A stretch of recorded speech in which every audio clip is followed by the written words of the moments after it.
کیا ختم ہو گیا؟ پیسہ پیسہ پیسہ. اب لوگ کہہ رہے ہیں پیسہ ہے تو اچھی بیوی ملے گی. غلط، 100% غلط ہے. میں نے ایک بیان میں کہا ہے کہ پیسہ ہوگا تو آپ کو اچھی بیوی ملے گی. اس سے مراد یہ ہے کہ آپ جس کو اچھی سمجھتے ہو، مالدار کو آپ اچھی سمجھتے ہو، تو وہ پیسے والوں کو ہی ملتی ہے. لیکن اچھی جو شریعت کی نظر میں اچھی ہے بھائی، وہ اگر پیسہ دیکھ کے آ رہی ہے تو امکان ہے اچھی بھی ہو سکتی ہے اور بری بھی ہو سکتی ہے. ہم نے بہت سارے غریبوں میں ایسی وفادار عورتیں دیکھی ہیں. ہمارے ایک جاننے والے تھے، ان کی ڈیتھ ہوئی، بہت غریب رکشہ چلاتا تھا وہ. جب اس کے شوہر کی ڈیتھ ہوئی ہے، بوڑھے شوہر کی، اس کی بیوی نے جا کے اس کے جوتے سر پہ رکھ لیے اپنے غم سے. حالانکہ کیا گھر میں لا کے کچھ ٹکڑے بھوسی ٹکڑے کھلا رہا تھا گھر میں لا کے. لیکن عورت کو اپنے شوہر سے محبت تھی کہ میرا زندگی اس شخص کے ساتھ میں نے گزار دی، آج ہی آنکھیں بند کر کے دنیا سے چلا گیا. ہمارے جس دوست نے یہ واقعہ سنایا، میں نے کہا یار ایسی محبت اکثر 100% نہیں، اکثر مالداروں میں ہمیں نہیں ملتی، اکثر نہیں ملتی. پیسے کے مالداروں میں تو ایسے کیس آ رہے ہیں کہ شوہر کے پاس پیسہ گیا تو بیگم بھی گئی.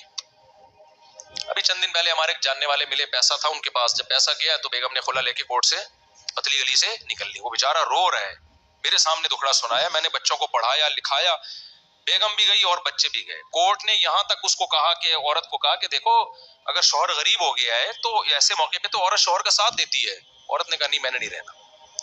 کورٹ نے دے دیا خلا. اور الحمدللہ ہمارے کچھ مذہبی اسکالر بھی ایسے ہیں جو کہہ رہے ہیں مشکات میں بہت ساری حدیثیں ہیں جس سے پتہ چلتا ہے کہ یہ خلا ٹھیک ہے. حالانکہ ایک حدیث نہ مشکات میں نہ بخاری میں. ایک تو منجن ہر آدمی لے کے بیٹھا ہوا ہے یوٹیوب پہ، کیا کریں.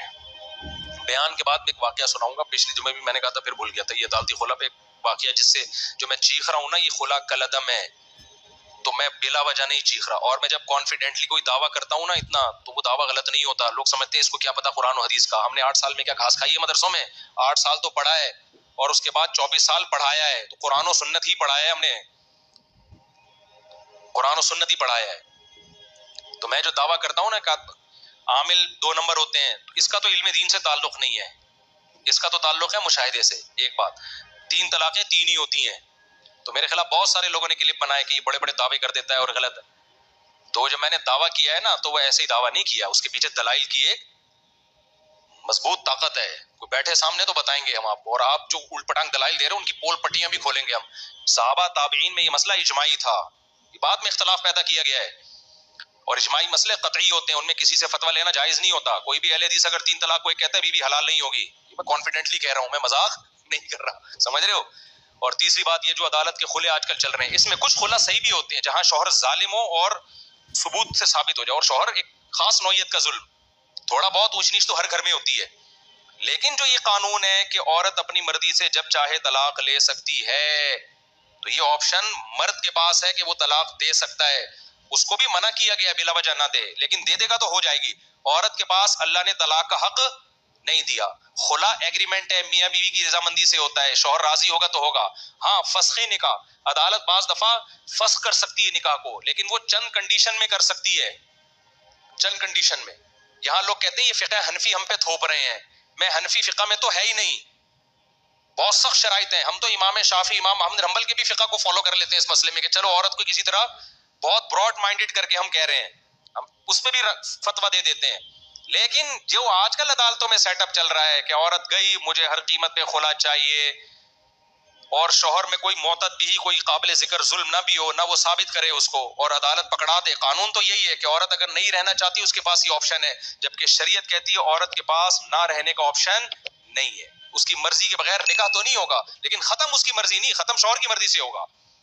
اب آپ کو اس پہ اسلام اچھا لگے برا لگے آپ کی مرضی، آپ چھوڑ دو اسلام کو بھائی، چلے جاؤ سوئٹزرلینڈ، آپ چلے جاؤ جاپان اسلام چھوڑ کے، تو ان کا حال دیکھو کیا ہوا ہے.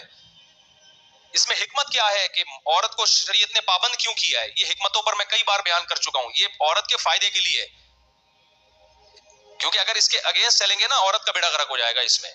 اس میں کیا ہے وہ تفصیل سے میں بیان کر چکا ہوں، ابھی میں وہ ٹاپک نہیں چھیڑوں گا. لیکن ابھی تو یہ بتانا مقصد ہے کہ یہ جو آج کل کے نئے نئے اسکالر آ رہے ہیں نا کہ نہیں جی عدالتی خلا عورت جب جائے تو لے سکتی ہے، جج سمجھتا ہے کہ یہ نہیں رہ سکتی ایکچولی، تو چھوڑ دو اس پر. یہ جج اپنی بیوی کو چھوڑ سکتا ہے، دوسروں کی بیویوں کو چھوڑنے کا جج کے پاس کوئی رائٹ نہیں ہے. اب میری بات خواتین کو بری لگتی ہے تو وہ میرے خلاف بولتی ہیں. بھائی میرے خلاف نہیں بولو، اللہ رسول کے خلاف بولو. میرے خیال میں تو قرآن بیان کر رہا ہوں. لوگ کہتے ہیں کہ وہ فلاں اسکالر نے حدیث نمبر پیش کی ہے اور